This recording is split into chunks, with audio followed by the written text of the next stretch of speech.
Boa noite a todos. Com grande alegria que nós refazemos esse evento que foi muito bem comentado e muito bem elogiado no ano passado, com o professor Wirlon. Na verdade, foi ano retrasado, né? Ano passado ele passou zerado aí, acho que para todo mundo. Com o professor Wirlon, tá? Foi ano passado mesmo. Foi ano passado mesmo, Guilherme. Foi ano passado mesmo. Foi até ano passado foi mesmo? Prorrogado, tinha sido prorrogado para o final de julho, a gente fez em julho, no meio da pandemia. É verdade. E o professor Wirlon, ele além de associado aqui na Comissão de Direito Tributário, o professor ele é contador e advogado, tem mais de 20 anos, né, Wirlon, de estrada aí, de conhecimento do dia a dia da prática tributária, tanto no âmbito tributário especificamente, como no âmbito contábil, tá? E vai nos brindar novamente com essa palestra que, sem dúvida, será fantástica, tá? Sem mais delongas, eu passo aí a palavra para o nosso palestrante e desejo a todos uma ótima palestra.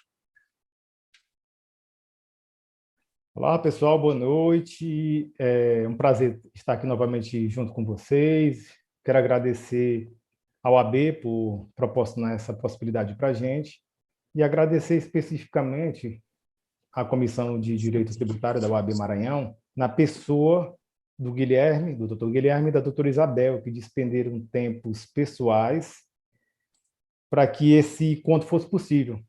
Me ajudaram bastante, se esforçaram bastante para que hoje a gente estivesse aqui.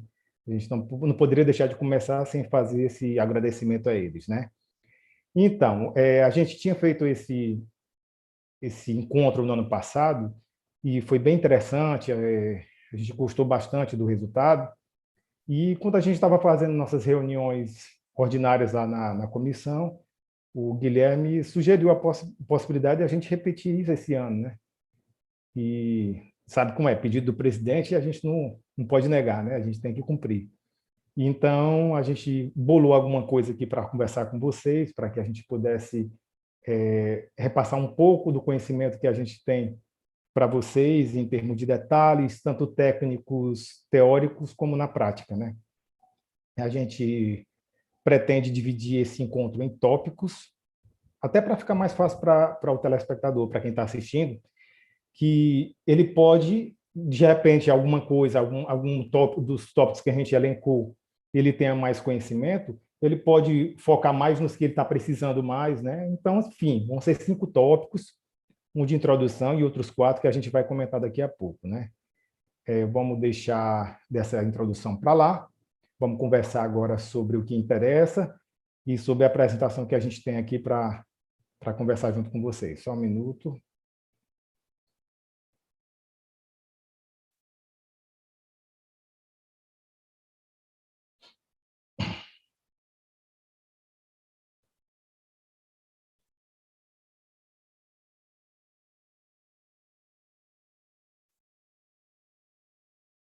Bem, acredito que todo mundo já esteja com a apresentação espelhada, né? Aí no monitor de vocês. E vamos começar a falar do que interessa, que é desse nosso bate-papo sobre imposto de renda, declaração pessoa física 2021, ano base 2020. Primeiramente, quando eu comentei, a gente vai dividir isso por tópicos, né? Aqui estão os tópicos. Uma parte mais introdutória, que a gente tem sempre que entender que tem pessoas que são mais desconhecedoras do tema, da matéria, e a gente vai dar só uma introdução muito básica, nada muito aprofundado, só mesmo para tentar fazer um mínimo de nivelamento de todo mundo, né? O outro tópico que a gente vai utilizar, que a gente pensou muito também em novidades, né, para a gente comentar, e também questões do dia a dia, especificamente, já que a gente está falando aqui da OAB Maranhão, de questões de imposto de renda da pessoa física que podem, de uma forma ou de outra, influenciar no dia a dia de advogado, né? Mas aqui não tem só isso, viu, pessoal? Outras pessoas, outros profissionais também podem assistir, especificamente a turma da contabilidade também, que fecha muito imposto de renda, que vai ter muita informação interessante. Vão ter coisas mais específicas e mais genéricas, mas o importante é que a gente tentou fazer um pouco para todo mundo, né, para que ficasse o mais universal possível a apresentação. Aqui a gente dividiu introdução, como eu já falei, depois rendimentos com trabalho não assalariado, o livro caixa.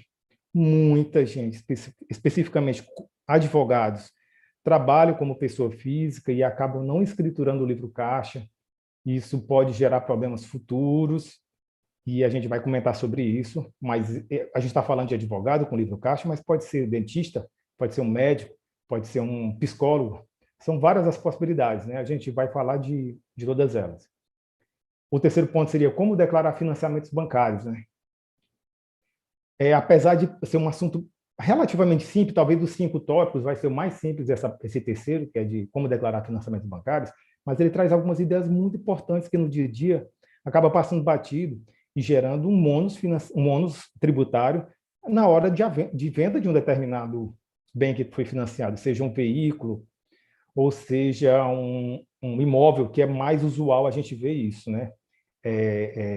Ganho de capital em venda de imóveis, quando você acaba não contabilizando, não registrando na sua declaração todos os gastos necessários para a aquisição desse imóvel, né? O quarto ponto seria um ganho de capital com venda de ações em bolsa, é o assunto da moda, né? Com a Selic muito baixa, a renda fixa remunerando muito baixo, índices muito baixos, praticamente o brasileiro descobriu o mapa da mina da bolsa, que pode ser muito atrativo, mas também pode ser uma roubada para quem não tem conhecimento com ele. E outra coisa, não só roubada em perda remuneratória em cima do financiamento, mas também uma roubada em autos de infração de imposto de renda com supostos ganhos de capital nessas ações, né, na transação dessas ações. E o último ponto que a gente vai conversar é cruzamentos feitos automaticamente com as informações prestadas por terceiros. Isso aqui já tem muita intimação e a gente vai comentar sobre elas. A cada dia que passa, o tal do T-Rex lá, o computador da Receita, está mais feroz, com as garras mais afiadas possível, para conseguir pegar inconsistência entre as declarações automaticamente. A gente sabe que o efetivo de servidores da Receita Federal é muito pequeno, e a cada dia que passa, a tecnologia, tanto de software como de hardware, está sendo mais utilizada para conseguir pegar essas supostas inconsistências entre as declarações. Então, vamos lá começar com o assunto. Na parte introdutória, a gente vai fazer um conceito básico aqui. O que é a DIRPF? Ou a Declaração de Imposto de Renda Pessoa Física. É uma declaração enviada pelo programa DIRPF, que pode ser baixado gratuitamente e utilizado gratuitamente pelo contribuinte, lá baixando do site da Receita Federal.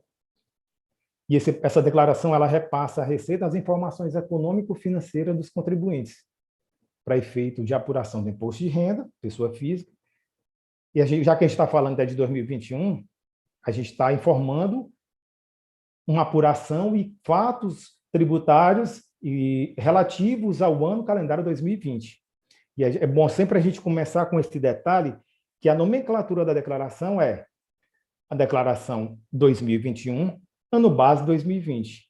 Muitas vezes as pessoas acabam trocando isso aí na hora de nomear o que está fazendo. Você fala, estou fazendo declaração 2021, ela é relativa ao ano base 2020, então a gente vai sempre deixar claro isso, né? O que é que essa declaração está atrás? O que é que ela procura? Qual o objetivo maior dela? Buscar o acréscimo patrimonial dos contribuintes, saber o que acresceu de patrimônio ou o que reduziu de dívidas e como essa evolução foi originada, se ela teve lastro, se ela pode ser feita em cima de um lastro seguro ou se esse lastro tem alguns gaps que a gente vai conversar muita coisa sobre isso hoje, né? Então é isso que ela quer saber. Você começou com a posição X e terminou com a posição Y. Qual é a diferença? Aumentou teu patrimônio? Tu teve lastro para esse acréscimo patrimonial?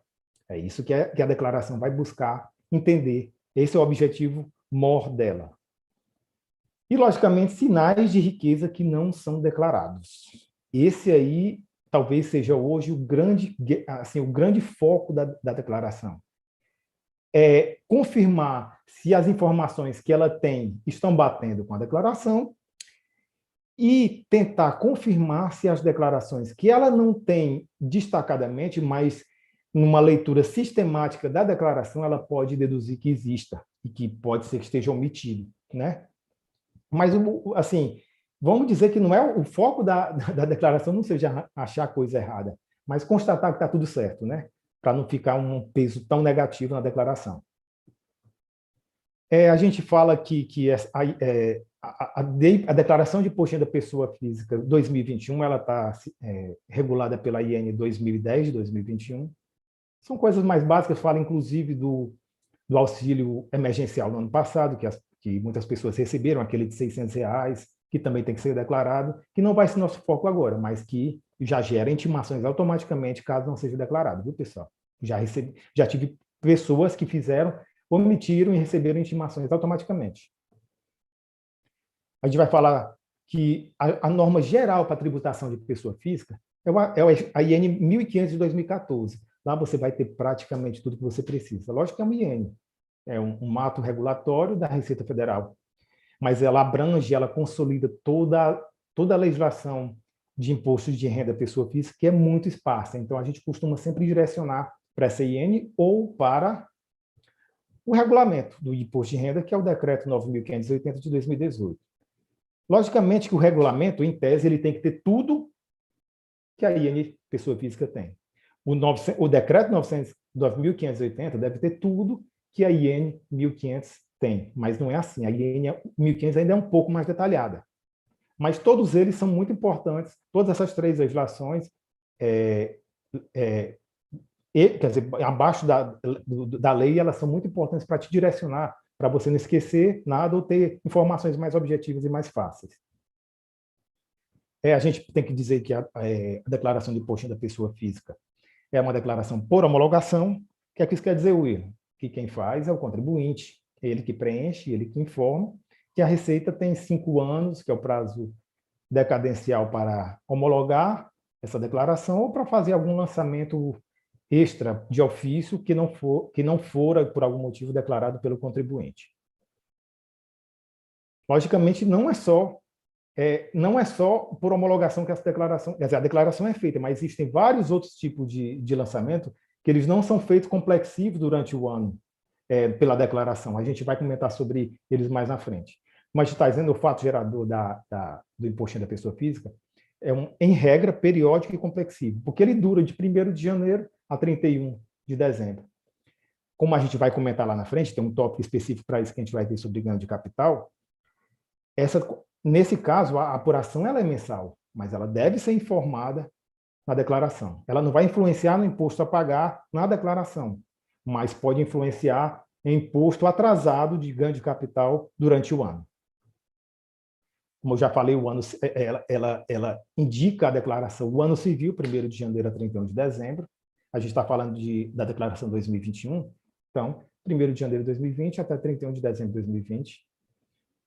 Os pagamentos que são efetuados durante o ano são, em regra, antecipações, porque se a gente está falando que a declaração é o ano todo, se eu sofro retenções durante o ano, por exemplo, pelo meu trabalho prestado ou pelo serviço prestado, essas retenções são antecipações do imposto total do ano. Essa é a regra, mas existem casos que a gente vai falar que é exclusivo na fonte ou é definitivo pelo contribuinte. E o seu fato gerador é a aquisição de disponibilidade econômica, né? Você conseguir acrescer disponibilidade econômica no seu patrimônio, seja pelo efetivo recebimento ou seja pelo simples crédito em favor do titular. Você pode não receber em cash, mas você pode receber por uma dação em pagamento, você pode receber por uma redução de dívida. Então, tudo isso tem que ser avaliado, porque se você está falando do regime de caixa, é logicamente só quando você receber, pecuniariamente e em cash, ou em transferência eletrônica, por exemplo, bancária. Mas se você está falando de um fato, de uma transação em que você faz uma dação em pagamento, ou então, por exemplo, um acordo de redução de dívida com um determinado valor a receber, isso é uma transação e já é um simples crédito. Você tem que declarar também. Ela pode ser feita por deduções legais, que a gente chama de declaração, comumente de declaração completa, né? Que a gente vai colocar todos os nossos rendimentos e todos os nossos pagamentos que são dedutíveis, para poder achar a base de cálculo do imposto do ano. Ou então pode ser feita por dedução, desconto simplificado de 20%. Quer dizer, tudo que você recebe, você pode, se você escolher a dedução, o desconto, a apuração pelo desconto simplificado de 20%, a Receita te dá, presumidamente, na verdade não é a Receita, perdão, a legislação do imposto de renda te dá presumidamente que desse valor que você teve de receita no ano, 20% é de despesa dedutível, então ela vai tributar em cima de 80%. Você não precisa apresentar nenhum comprovante de despesa. Ela já te dá isso, e é muito interessante de se fazer planejamento tributário com isso aí, né? É tanto que a declaração já dá as duas opções. Você vai preenchendo, ela vai dando as duas posições. Você vai escolher, logicamente, pela lógica, é o que vai te onerar menos tributariamente, né? Qual a obrigatoriedade de fazer a declaração? Quem está obrigado? Todo mundo está obrigado? Vamos ver quem é que vai estar nessa obrigação ou não. Bem, é a pessoa física que recebeu rendimentos tributáveis sujeitos ao ajuste na declaração cuja soma seja superior a 28.559,70. Se você recebeu até esse valor, você não é obrigado a fazer. Ah, William, então beleza. Se eu não recebi, eu não vou nem me importar com isso. Mas espera aí. Você tem que compreender bem.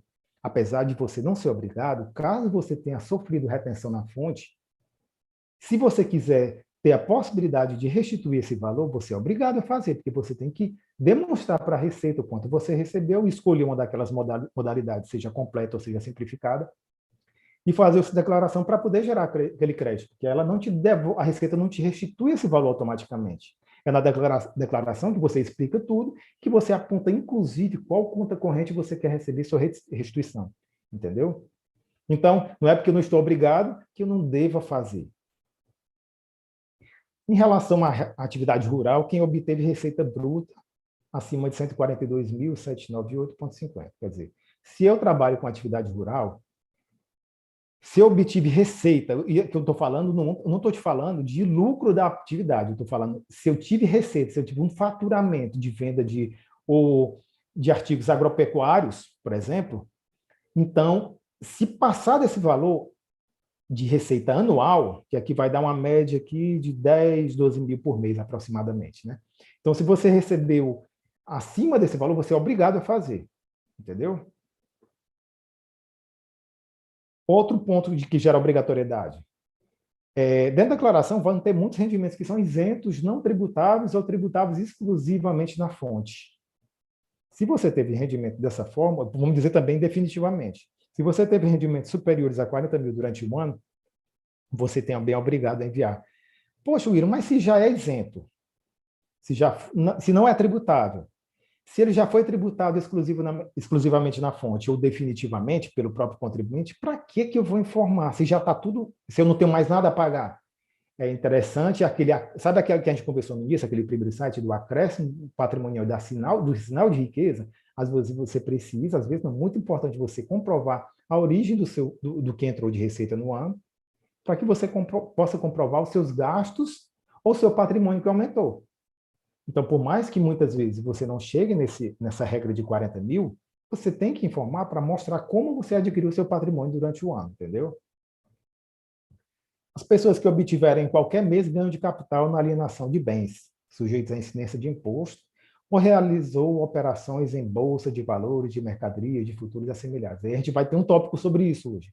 Então, quer dizer, William, quer dizer que, nesse caso, eu tive ganho de capital, eu paguei o imposto lá definitivamente, eu calculei, paguei, eu tive só R$1 de ganho. Aquele não faz distinção, tá vendo? Aquele que é tudo. Você teve transação de ganho em alienação de bens, a legislação de imposto ainda obriga que você entregue a declaração, mesmo que seja para informar pouquíssimas transações com valores muito pequenos. É uma obrigatoriedade. E a gente vai ver lá na frente que a Receita tem como saber disso aí. As pessoas que pretendam compensar no ano calendário de 2019 ou posteriores, no ano calendário de 2020 ou posteriores, prejuízo com atividade rural anteriores a 2020. Aqui tem que atualizar, viu, pessoal, isso aqui. Então, o que é que quer dizer isso aqui? Eu tenho uma atividade rural. Exatamente, eu tenho uma atividade rural. Em anos anteriores, nesse ano de 2020, eu tive lucro na operação e eu quero compensar desse lucro prejuízos acumulados de 2019 para trás. Então, para poder compensar, eu preciso fazer a declaração. Porque, do contrário, eu vou ter que pagar em cima do total. A legislação te dá essa possibilidade de você deduzir da tua base de um ano os prejuízos sofridos em anos anteriores, mas você precisa fazer a declaração, é uma obrigatoriedade. As pessoas que tiveram em 31 de dezembro de cada ano, a gente está falando aqui de 2020, logicamente, a posse ou a propriedade de bens ou direitos, inclusive terra nua, de valor superior a 300 mil. Isso quer dizer o quê? Se juntar os meus bens, juntando os meus bens, se o valor superior for a 300 mil, eu sou obrigado a entregar. Mesmo que eu não tenha tido rendimento nenhum no ano, mas eu sou obrigado a entregar se eu estiver dentro dessa condição. Se elas estavam fora do Brasil e passaram a condição de residente, então são obrigados até 31 de dezembro, logicamente, são obrigados a entregar para poder mostrar que voltaram ao Brasil, que voltaram a... Por exemplo, quando você é chamado por uma empresa para trabalhar em algum país, você faz uma declaração de saída. Quando você volta, você tem que fazer a declaração para dizer que você voltou a ser residente, que passou a ser residente no Brasil novamente, para que a Receita tenha conhecimento e possa buscar seus rendimentos e tributar. Porque se você tem outro país, a regra internacional de tributação é que você vai ser tributado por lá, salvo algumas exceções que a gente não vai falar aqui no nosso foco. E para a última obrigatoriedade, existe um caso muito interessante, especificamente para as pessoas que têm imóveis residenciais e efetuam venda e tem ganho de capital em cima dessa venda, que a gente vai falar mais na frente o que é o ganho de capital, mas tem ganho de capital com essa venda. E sobre esse ganho de capital, é incidido, se você utiliza esse valor do produto da venda do seu bem, desse seu imóvel, que é residencial, e até 6 meses você adquire outro, isso quer a legislação te dá o benefício de ter essa receita, esse ganho de capital com isenção de imposto de renda. Então, o que ele está dizendo? Optaram pela isenção de IR, incidente sobre ganho de capital oferido na venda de imóveis residenciais, pessoal. Isso não quer dizer aquela turma que compra muito imóvel como forma de investimento ou especulação para vender, aí vende e compra outro daqui a 180 dias. Não é assim. É o seu imóvel residencial. E cujo produto da venda seja aplicado na aquisição de imóveis residenciais localizados no país. Mas imóveis residenciais por quê? Porque você pode, por exemplo, ter uma residência no interior do estado, por exemplo, em qualquer cidade, eu estou falando do estado, mas qualquer outro local do Brasil, por exemplo. Você pode ter uma residência aqui ou em outro estado e ter uma residência também aqui, né, como eu já falei. Então, você utilizou o produto da venda do teu imóvel para comprar outros residenciais, né? Então, nesse caso, aquele ganho de capital na venda, ele não é tributado, ele é isento. Isso aí, como está aqui a base legal, nos termos do artigo 39 da Lei 11.196. Aqui a gente passeou pelos casos mais clássicos de obrigatoriedade, os mais importantes. Tem outros, mas esses aqui são os que mais pegam, talvez 95%, 98% dos casos. Então, assim, partindo do pressuposto que a gente já está mais ou menos nivelado, vamos entrar nos tópicos propriamente ditos de assuntos específicos que a gente conseguiu selecionar para hoje. O primeiro tópico que a gente vai falar, mas já chegou a fazer uma introdução breve, são os rendimentos com trabalho não assalariado, que é o danado livro-caixa. Muita gente nunca ouviu falar disso. Na verdade, isso é muito difícil das pessoas fazerem. Primeiro, porque hoje em dia já está tendo uma corrida muito grande dos profissionais liberais, que são geralmente esses que fazem, pela terceirização, pela pejotização, né? Até porque, em tese, a pejotização ela te traz benefícios tributários. Você constitui uma empresa. Se você partir do pressuposto, dependendo da sua receita anual, você tem 27,5% até de tributação do imposto de renda, no caso de uma pessoa jurídica, no lucro presumido, por exemplo, ele vai ter 13,14% de impostos federais, mais 5% de ISS, dá 19%. Se a gente fizer um cálculo de 27 para 19, dá aí 8%, 7, 8%, alguma coisa nesse sentido, que é muito importante em cima do teu rendimento, né?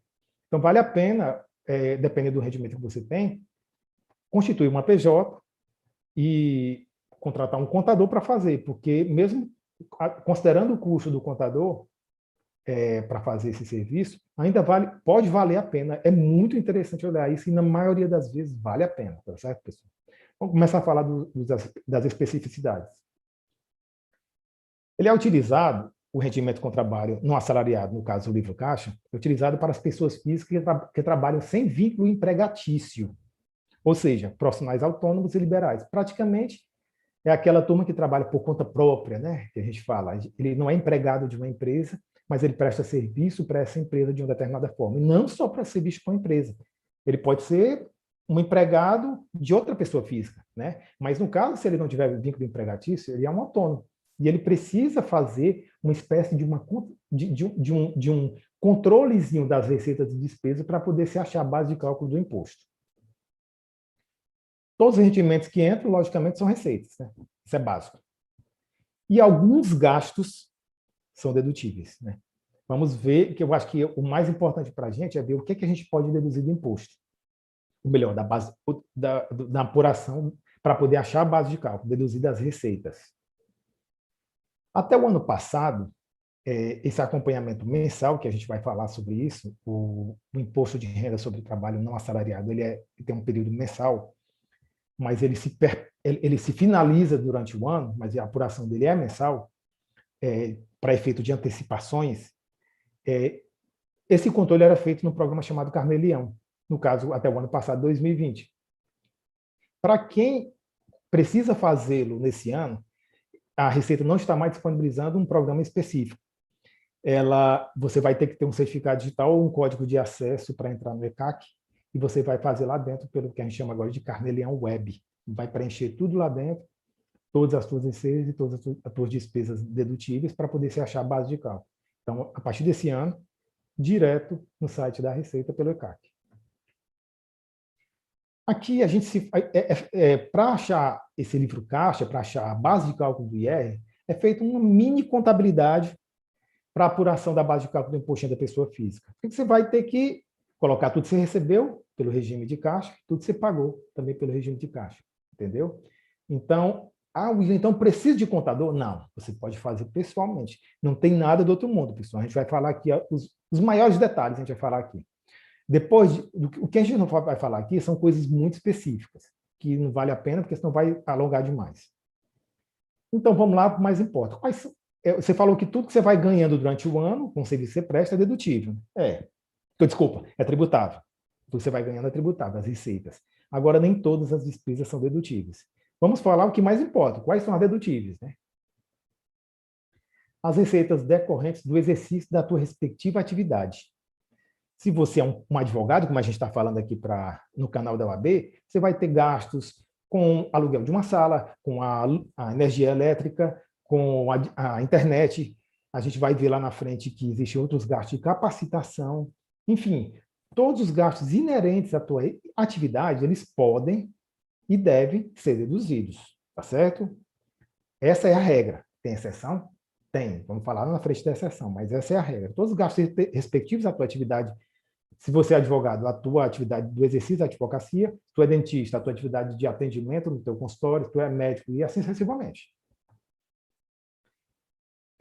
As remunerações pagas a terceiros com vínculo empregatício, você, apesar de ser por exemplo, um dentista, e você não tem empresa constituída para isso, uma PJ, você trabalha como pessoa física e você contrata uma assistente lá para o teu consultório e você assina a carteira dela como pessoa física.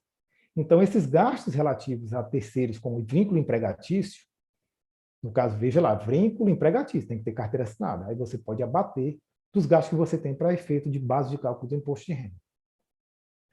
Os emolumentos pagos a terceiros. Aqui é tudo que você precisa pagar de taxa que seja inerente à tua atividade. Quem é contador precisa pagar a anuidade da OAB. Pode ser abatida. Quem é advogado, a anuidade da OAB. Quem é contador, a anuidade do CRC. Quem é médico, da Ordem dos Médicos e por aí vai. Do Conselho Federal de Medicina e por aí vai. Então, e outros tipos de gastos também que sejam importantes. Qualquer outros gastos que sejam inerentes à tua atividade, como emolumentos pagos a terceiros, você pode deduzir. E esse ponto aqui está muito linkado com o primeiro, que é despesa de custeios necessários à percepção da receita e à manutenção da fonte. Está muito ligado às despesas decorrentes do exercício da atividade. Logicamente, para você exercitar a sua atividade, você precisa ter despesas para poder custeá-las. Então, todas essas despesas, esses gastos, são dedutíveis.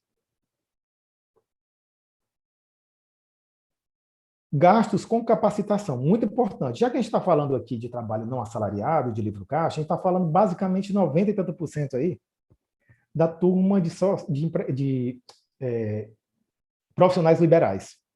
E profissional liberal trata com intelecto, com conhecimento técnico e precisa muito se capacitar. Participação de congressos, seminários, demais encontros científicos.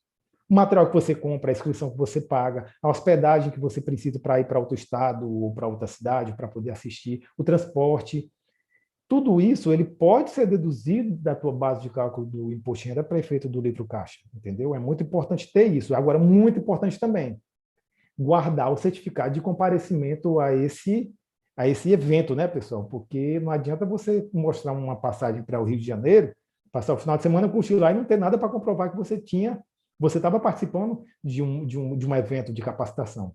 Então, pelo prazo prescricional de 5 anos, você tem que guardar tudo isso. E aí está o parecer normativo que autoriza isso. Os aluguéis e benfeitorias em imóvel locado. Às vezes você aluga um imóvel para ser teu consultório, para ser teu escritório. Então, esse aluguéis e benfeitorias em imóvel locado, você pode abater, né?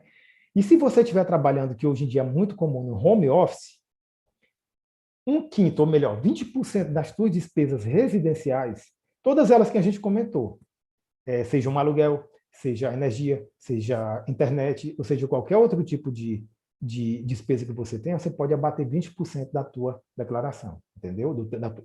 Na tua apuração. Vamos falar um pouco das despesas indedutíveis, para ilustrar alguns casos que são clássicos, que as pessoas querem deduzir, mas não podem. Cotas de depreciação de instalações, máquinas e equipamentos.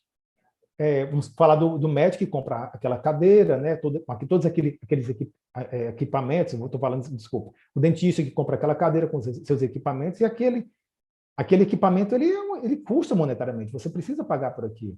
Se a gente está falando de uma pessoa jurídica, ela tem uma cota de depreciação que é como se fosse uma autorização para você ir baixando isso periodicamente até ele ficar obsoleto, né? No caso da pessoa física, isso não é possível. Isso é um investimento que tu fazes, no caso do profissional liberal, e ele não pode abater da tua base de cálculo do imposto de renda. A despesa com arrendamento mercantil, por exemplo, tu és um corretor e precisa comprar um carro, mas tu não queres comprar, tu quer fazer um arrendamento mercantil, um leasing. Então, aquele pagamento do leasing do teu carro não pode ser abatido. Entendeu? A gente vai ver lá na frente que, por exemplo, no caso do corretor que precisa muito visitar cliente, mostrar imóveis a clientes, ele pode abater os gastos com transporte nesse carro. Mas o arrendamento, não. O gasto com arrendamento, não. E aqui a gente estava falando, né? Despesas como locomoção e transporte não são permitidos. Tipo, você é advogado, precisa ir por fora, precisa comprar gasolina e tal. Isso aí não é permitido.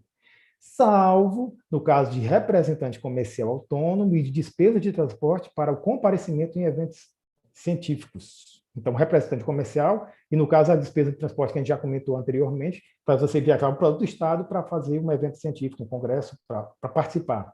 Então, essas são as duas exceções, mas de resto, seus gastos com transporte não são permitidos. Seja médico, seja advogado, está aqui. No exercício profissional, basicamente não. Só o representante comercial. Que é o tipo de despesa indedutível? Aqui está lá na IN 1500, dispêndios que têm a natureza de aplicação de capital de bens, ainda que necessários ao desempenho da atividade profissional ou à manutenção da fonte produtora, cuja vida útil ultrapasse a 1 ano. Basicamente, pessoal, isso aqui é todos os bens que você adquire, mesmo que seja para utilizar no teu ambiente profissional, vamos supor um computador, um notebook, um laptop. Ele dura mais do que 1 ano. Então, se a regra é que ele dure mais de 1 ano, você não pode utilizar como despesa dedutível, que seria aquela depreciação que a gente comentou agora há pouco. Nesse caso, se você compra um determinado bem que ele tem vida útil menor do que 1 ano, aí você pode. Ele tem que ser inerente à tua atividade, mas ele não pode ultrapassar uma vida útil de 1 ano. E, logicamente, se você compra um bem que tem vida útil acima de 1 ano, tu tem que colocar lá na tua ficha de bens, na tua declaração, tá certo? Os gastos com conserto, manutenção e reforma de imóvel e propriedade do contribuinte. Você, não só de propriedade do contribuinte, mas até de terceiro também. Você precisa fazer uma reforma no imóvel alugado. Esse gasto todo você pode utilizar como dedução do teu imposto, da tua base de cálculo. Agora, se teu imóvel é próprio, você pode utilizar naquela proporção de 20%, de 1/5, entendeu? No caso, como a gente já comentou, quem apura o imposto de renda com trabalho não assalariado pelo livro caixa, ficam obrigados a pagar o imposto mensalmente devido via carnê-leão. Carnê-leão era um carnê antigo que se comprava na livraria, que você preenchia manualmente o DARF, fazia a apuração manual, né, e preenchia, e ia lá no banco e pagava aquele DARF. E hoje em dia, esse DARF ele é emitido automaticamente pelo o livro caixa, né, que a gente vai preenchendo, ou o livro caixa, agora que é o web, né? Então, diretamente, quando você termina, você já pode imprimir por lá. Mas ficou sempre uma nomenclatura de carnê-leão pelos primórdios das apurações antes dos adventos da tecnologia. Essa apuração toda que você faz no livro caixa, no aplicativo do livro caixa, no final do ano, ela pode ser importada, ser transportada para a declaração de ajuste. Ela pode ser importada se você quiser. Se você não quiser importar, problema seu, tu vai ter que digitar tudinho lá, porque ela deve ser declarada. Então, logicamente, ninguém é bobo de fazer toda essa escrituração no programa do livro caixa e não aproveitar para importar e economizar tempo, né? Como a gente já comentou muito que profissionais liberais a utilizam, mas vamos fazer um adendo aqui, um alerta para os profissionais da saúde.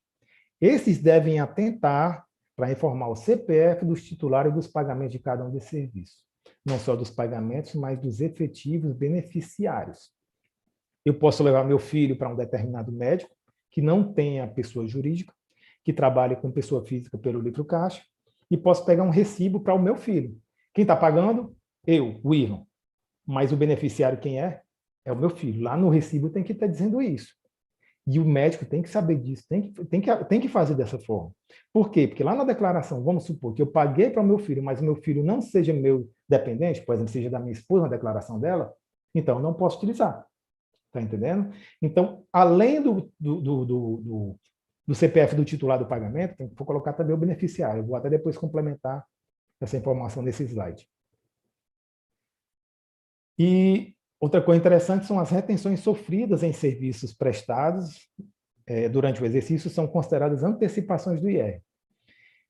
Porque é o seguinte, você vai tendo as receitas mensais, vai tendo suas despesas, você vai apurando, e todo mês você apura e você paga.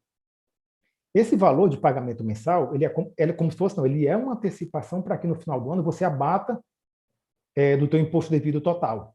A Receita pensa o seguinte, vamos cobrar desse pessoal logo mês a mês, que se eles deixar para pagar no final do ano, eles gastam dinheiro e acabam ficando sem dinheiro para pagar o tributo. Então, vamos cobrar isso mensalmente. Então, esses valores pagos são antecipações para serem abatidas no final do ano.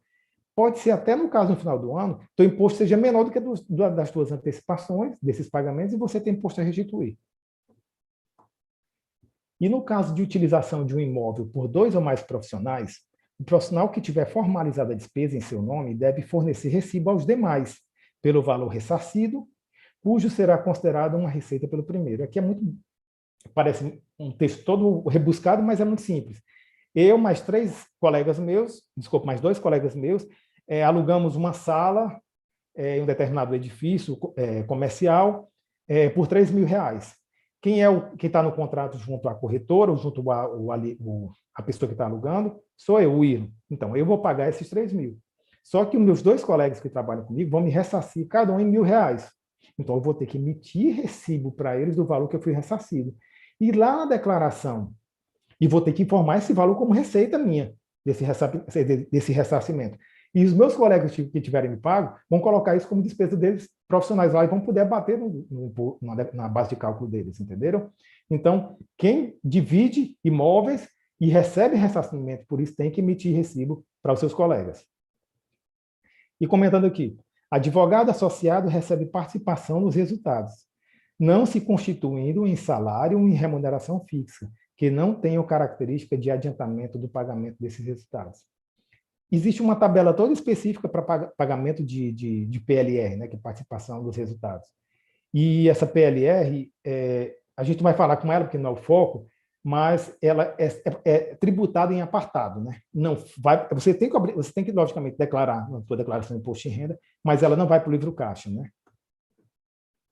Aí aqui falando sobre a PLR, ela é tributada pelo IR exclusivamente na fonte e em separado dos demais rendimentos recebidos, no ano do recebimento ou do crédito, com base na tabela progressiva anual, e não integrará a base de cálculo do imposto devido pelo beneficiário da declaração do ajuste. Entendeu? Então, é uma coisa já bom a gente comentar sobre isso, a diferença entre o imposto exclusivo na fonte e o definitivo. O exclusivo na fonte, por exemplo, para a maioria que trabalha e é seletista, quando ela vai receber o seu 13º, a empresa que paga, ou a pessoa física que paga esse 13º, ela retém o IR, caso ela não, esteja fora da isenção, né, logicamente, ela retém o IR e repassa para a Receita. Isso aí é um exemplo de tributo pago exclusivamente na fonte, porque quem é o pagador, quem é a fonte pagadora, retém e repassa. E você não vai pagar mais nada por isso. Você informa da declaração para dizer que você recebeu, para aumentar a tua origem, mas você não paga mais nada por isso. Diferentemente do imposto definitivo, é aquele definitivamente na fonte, que é você que declara, você que apura e você que paga. Você não sofre retenção dele. É você que faz toda a apuração, gera o DARF e vai lá e paga. E esse também, ele não vai ter mais impacto no final do ano para efeito de aumento de tua base de cálculo. Você faz e já paga definitivamente lá, mas ele não é na fonte. Por isso que tem essa diferença entre exclusivo na fonte e definitivo. Aqui a gente fechou as coisas mais importantes dos rendimentos com trabalho no assalariado. A gente falou basicamente de como se apura, o que é que a gente tem que considerar como receita, o que é que a gente tem que considerar como despesa e as formas de se apurar isso aí, por onde e como pagar, né? Agora vamos passar para o próximo tópico. Ainda tem mais um último detalhe aqui. Interessante isso aqui para advogado. O honorário de sucumbência é o rendimento tributável. Se recebido por pessoa física, vai para o carnê-leão.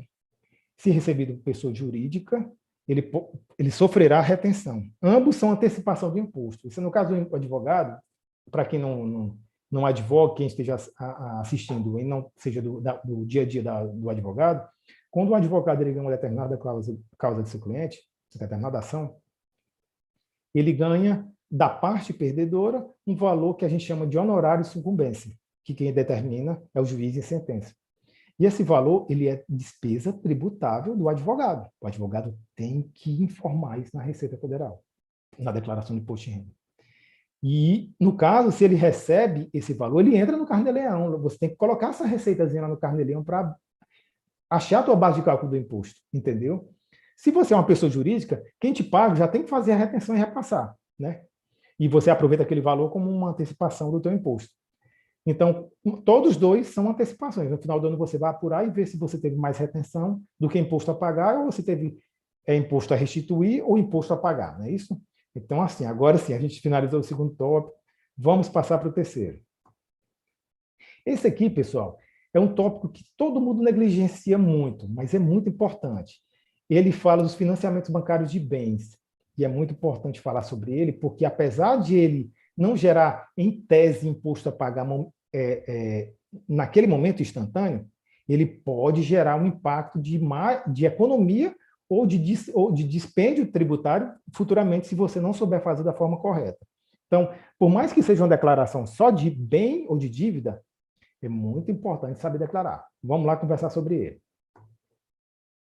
Conceitozinho básico de um financiamento. Financiamento é um ato de financiar a aquisição de um determinado bem por outrem, com o objetivo de ser remunerado pelo trabalho aplicado na operação, geralmente garantindo a dívida com o próprio bem. Eu quero comprar uma casa, eu não tenho o capital total para adquirir aquela casa, eu vou na Caixa Econômica ou qualquer outra instituição financeira, eu dou, na maioria das vezes, exige uma entrada, você paga essa entrada e o restante você financia. Quem financia para você, no caso a instituição, ela paga para a pessoa que está vendendo, o alienante do bem, paga para você e você fica devendo para a instituição financeira. Basicamente é isso. Todo mundo sabe bem, mas vamos só contextualizar. Quem adquire, logicamente, se compromete a pagar um saldo devedor, geralmente com instância de atualização monetária e juros. É lógico que as instituições elas pagam, como se fosse um empréstimo, mas não é empréstimo porque você está financiando o bem, você não está pegando para gastar com o que você quer. É como se fosse um empréstimo direcionado para a aquisição de determinado bem, e esse bem, geralmente, fica como própria garantia do que você está comprando, né? Desculpa, própria garantia do valor financiado. Por isso que as taxas são mais baixas do que um empréstimo comum. Quais informações importantes para fazer o controle do que será declarado? A gente sempre indica em cada bem colocar isso que esteja financiado. O valor do bem, o valor amortizado diretamente pelo adquirente, a gente vai falar um pouco mais de cada ponto desse aí futuramente, o valor financiado e os dados do bem. Valor do bem, comprei uma casa por 500 mil. 500 mil valor. Valor amortizado diretamente pelo adquirente. Eu paguei desses 500 mil, 200 mil de entrada, com recursos próprios, e ainda paguei, vamos supor, 20 mil dentro desse ano. 200 mais 20, eu já paguei, já amortizei 220 mil nesse ano. E o valor financiado, que se eu comprei por 500, já dei 200, eu financiei 300. E, logicamente, os dados do bem. Hoje em dia, para veículos, está pedindo dados como Renavan e outros dados importantes do veículo. Em caso de casas, está pedindo a matrícula do imóvel, registro no cartório, etc. Isso ainda não é automaticamente cruzado com os órgãos, por exemplo, Detran e os cartórios que informam. Mas, futuramente, com certeza vai ser. Serão preenchidas as fichas de bens e dívidas, logicamente. Você compra um bem, uma parte você já pagou, fica lá na ficha de bens e direitos. Do que você financiou, uma parte fica em dívidas. Vamos ver como é que isso é feito. Na ficha de bens e direitos, devem ser declarados os valores efetivamente pagos, não o valor do bem. Você comprou, lembra aquele exemplo que eu dei agora há pouco? Você comprou o imóvel por 500 mil. Você deu 200 mil de entrada e pagou 20 mil em parcela durante o ano. Não é isso? Então, você não tem que declarar os 500, que é o valor que você comprou. Você vai declarar o que você já pagou até o momento. Mas lá no histórico, na descrição do bem, você já pode colocar isso com detalhe. Pode não, é muito importante colocar isso com detalhe. Quanto mais detalhes, melhor. Na discriminação do bem, é interessante informar os dados da operação do financiamento, como a instituição que financiou, o valor financiado, a quantidade de parcelas pagas e a pagar. Podem ser declarados os valores pagos a título de... Estou falando lá nos bens, na ficha de bens, você já pagou. ITBI, despesas cartorárias, comissão imobiliária paga ao corretor, o juro sobre financiamento, logicamente. Então, pessoal, todo ano, os valores, por exemplo, que eu vou pagando de financiamento, eu vou acrescendo ao saldo do bem. No exemplo que eu dei, vamos supor, no final do ano, eu terminei com 220 mil pagos. No outro ano, eu pago mais 50. Então, no final do ano, eu vou colocar 220 mais 50, vou colocar 270. Para informar para a Receita que você teve uma evolução de patrimônio. Você saiu de um patrimônio que você só tinha pago 220 e agora está 270. Para que isso, William? Cara, isso é importantíssimo na hora de você vender. Porque vai diminuir o teu ganho de capital. Vai diminuir o teu impacto tributário lá na frente. Isso é muito importante. A maioria da turma não coloca o ITBI pago, não coloca as despesas no cartório pagas, com registro de imóvel e tudo, não coloca a comissão que é paga ao corretor, o juro que você vai pagando anualmente à instituição financeira que você financiou, acaba esquecendo de colocar, e o teu patrimônio fica pequenininho quando ele está maior. Na hora que tu vendes, se você não colocar todos esses dados pagos, você vai ter um ganho de capital maior. Então, por isso que é importante colocar. Não são permitidos ajustes de atualização. Muita gente se enrola nisso. O cara comprou um imóvel, já terminou até de pagar, mas ele pensa assim, poxa, teve uma valorização no ano, ajeitaram, alargaram aqui a avenida, agora ela está top das galáxias, tem vários restaurantes, supermercado, e que valorizou muito, eu vou aumentar na declaração. Não, não pode fazer isso, pessoal. O valor que tem que ficar na tua declaração dos teus bens é o valor efetivamente pago na data em que você pagou. Você não pode fazer a atualização desses bens anualmente, né? Deixa eu colocar o carregador da bateria aqui, pode ser que ela descarregue agora. Pronto. Então, você não pode atualizar esse bem anualmente. Nem seja como atualizar por taxa de inflação, por exemplo, um INPC da vida, um INCC, ou você também não pode atualizar pelo que ele se valorizou. nem para reparar a perda de dinheiro na inflação, nem para colocar uma valorização espontânea dele. Ela tem que ficar sempre o valor original, o valor efetivamente pago. A cada ano, o contribuinte deve atualizar o valor do bem com valores pagos dentro do exercício.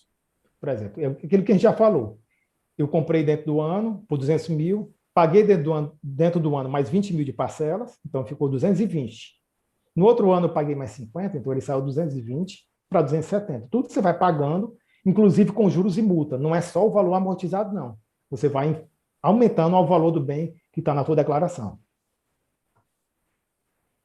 As reformas efetuadas em imóveis podem ser declaradas. Para tanto, é fundamental juntar os documentos relativos aos gastos na obra. Por exemplo, contrato com construtora, notas fiscais emitidas pela construtora, notas fiscais de materiais adquiridos pelo próprio contribuinte, taxa de alvará de construção e outras obrigações em órgãos públicos.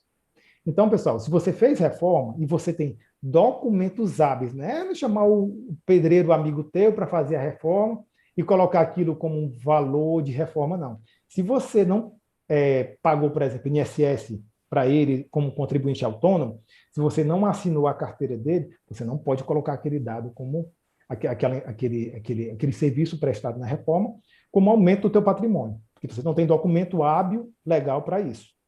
E se você comprou material e não pediu nota fiscal, sinto muito, você também não pode acrescer. Ele vai ter que ficar pelo valor antigo. Então, é muito importante não só pedir, mas manter pelo prazo prescricional, digamos, decadencial de 5 anos, tá bom? Na ficha de dívidas e ônus, aqui a gente vai falar sobre o valor que foi financiado, né? O que é que a gente vai informar? É informado o saldo devedor do financiamento no ano anterior e no ano informado. O saldo devedor é só o que eu estou devendo do valor que eu peguei emprestado, ou tenho que colocar também os juros? Não, você tem que colocar o saldo atual com juros, o que já entrou de juros.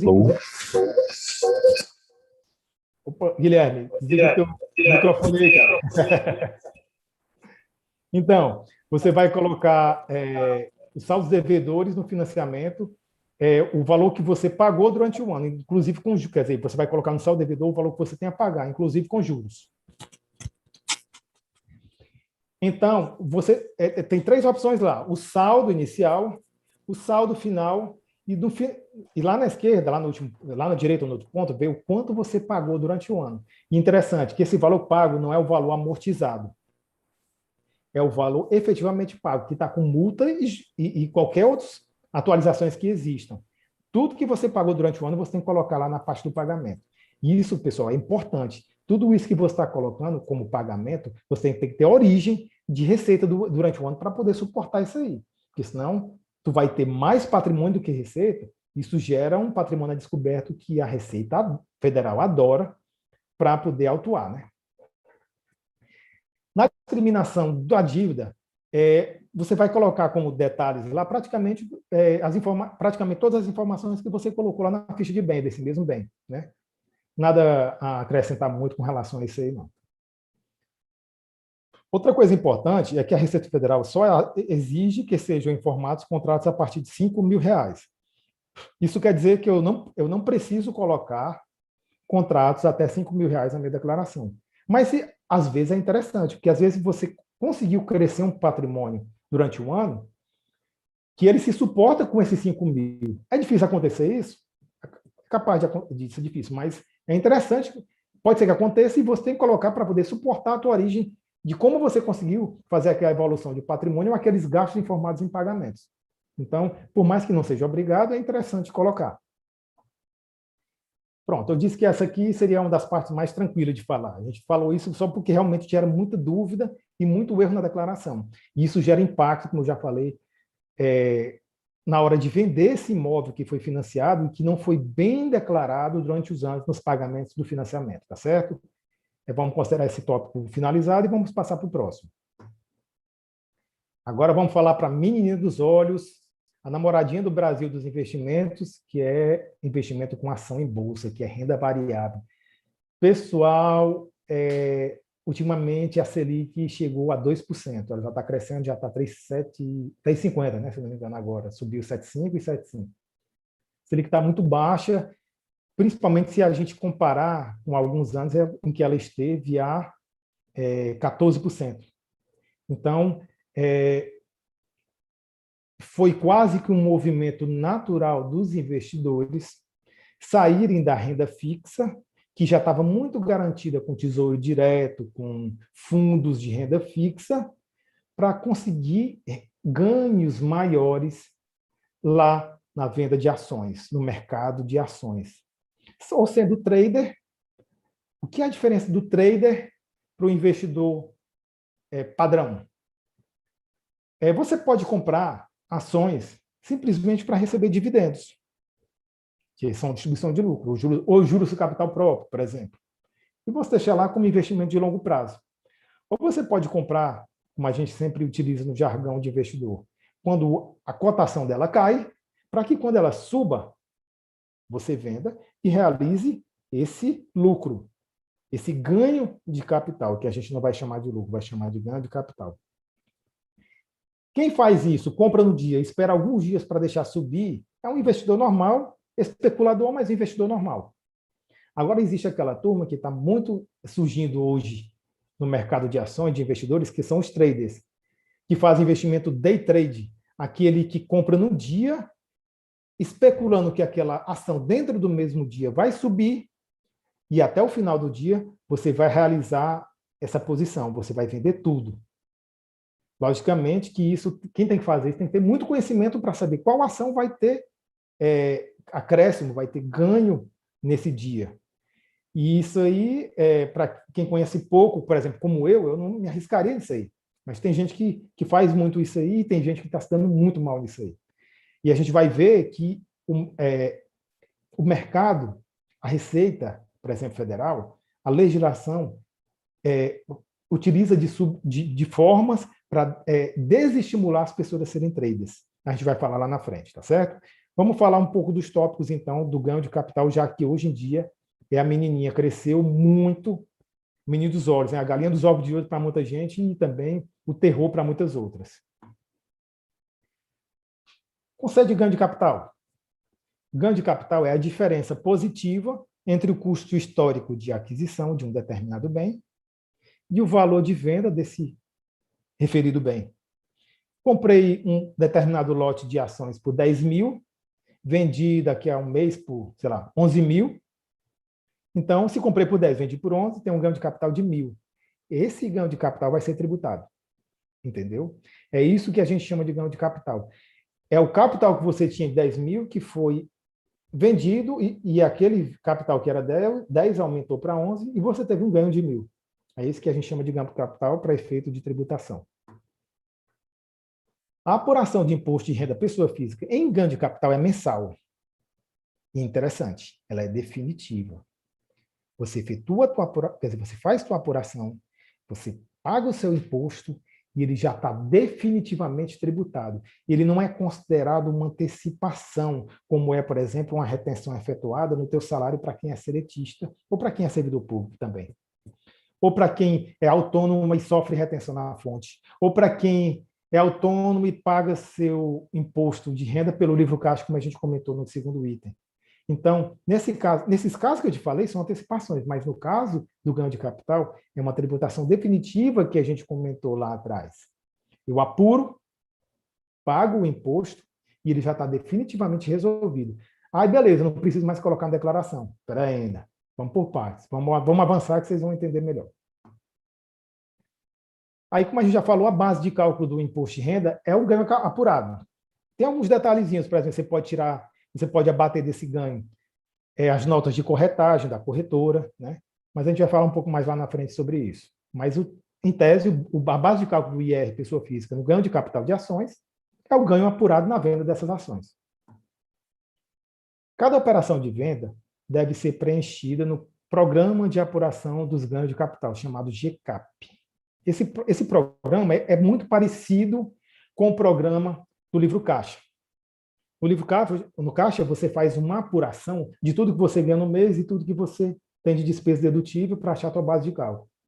No caso do GCAP, você vai informar o bem que você tinha por quanto você adquiriu.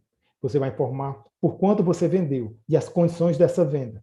E essa diferença positiva que a gente comentou agora há pouco vai ser a base de cálculo do imposto, né? Isso é feito dentro do GCAP, é um programa ainda que você baixa no seu computador gratuitamente pela Receita e você faz sua apuração lá, tá certo? Isso tem que ser feito mensalmente e sim, no final do ano, você pode, assim como do livro caixa, importar para o programa de declaração de ajuste do imposto de renda que a gente está comentando, que é o nosso tópico de hoje dessa live, desse evento. Entendeu? Então, você vai preenchendo anualmente, durante o ano, o GCAP, e no final do ano você importa para lá e complementa com as demais informações. Que ação? Pode ser que tenha, vamos partir do pressuposto que tem alguém que não sabe o que é ação aqui. Ação é uma participação societária em uma determinada pessoa jurídica. Se a gente está falando de ação, a gente está falando de um SA. William, então pode ser só ação, então, né? Quer dizer, se eu tenho uma limitada e em vez de ação eu tenho cotas, eu estou fora disso aí. Não, é a mesma coisa. A gente está falando nesse tópico de venda de ações, que a gente está falando especificamente de venda de ações em bolsa.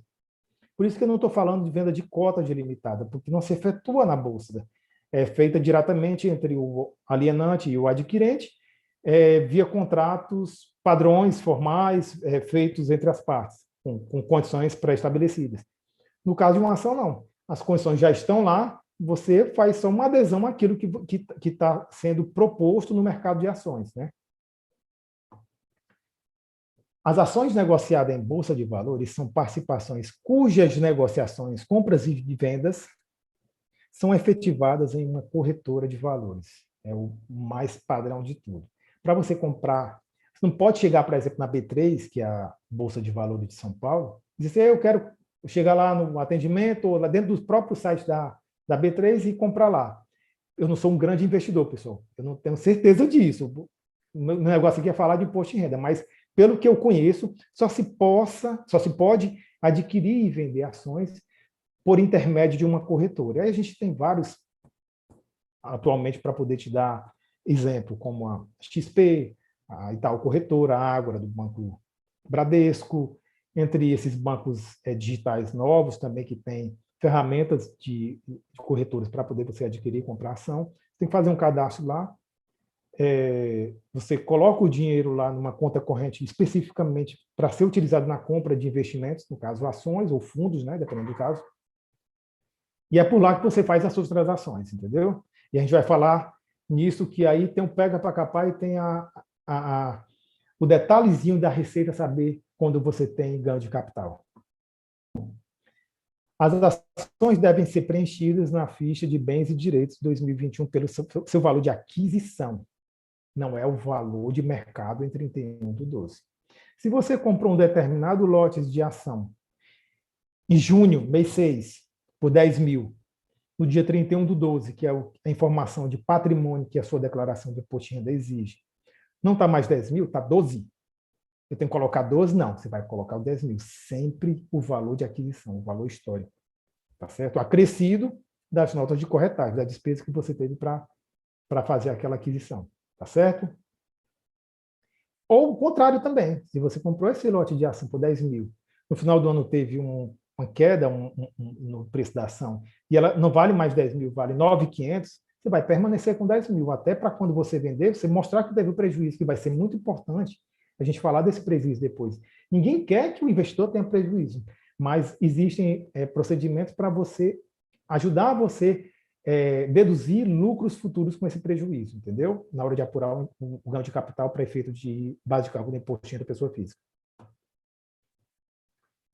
No caso de operações de compra e venda de um determinado lote de ações efetivadas dentro do exercício 2020, não será nada informado no campo de bens e direitos, haja vista não representar patrimônio em 31/12 do determinado ano. Vamos pegar esse exemplo. Comprei R$5.000 de um lote de ações em janeiro. Em julho do mesmo ano, eu vendo essas ações. Então, eu finalizei o ano com 0 dessas ações, quer dizer, eu comecei o ano com 0 dessas ações e finalizei com 0, porque eu vendi tudo durante o ano. Então, logicamente, no campo de direito, de bens e direitos, eu não vou informar nada, porque eu não tinha esse patrimônio no começo do ano, nem continuava tendo no final do ano. Então, eu não vou informar nada nele. O que é que a gente vai informar? Se eu comprei dentro do ano e vendi dentro do ano. Lá no GCAP, que vai ser importado para dentro do programa do ajuste anual, que é o programa do imposto de renda, entendeu? Então, muito importante isso. As operações que você faz durante o ano, você não informa no campo de bens e direitos, você informa somente lá no GCAP, que é importado posteriormente para a declaração de ajuste. Caso sejam alienadas participações de uma mesma sociedade adquirida em épocas e custos diferentes, considera-se o custo médio ponderado unitário das diversas atividades. O William não entendi nada disso aí, mas apesar de ter esse nome todo rebuscado aí, esse texto, essa explicação um pouco mais difícil, mas é muito simples. Você pode comprar, por exemplo, vamos colocar um exemplo, ações da Petrobras em janeiro, por um determinado valor, R$ 30 cada ação.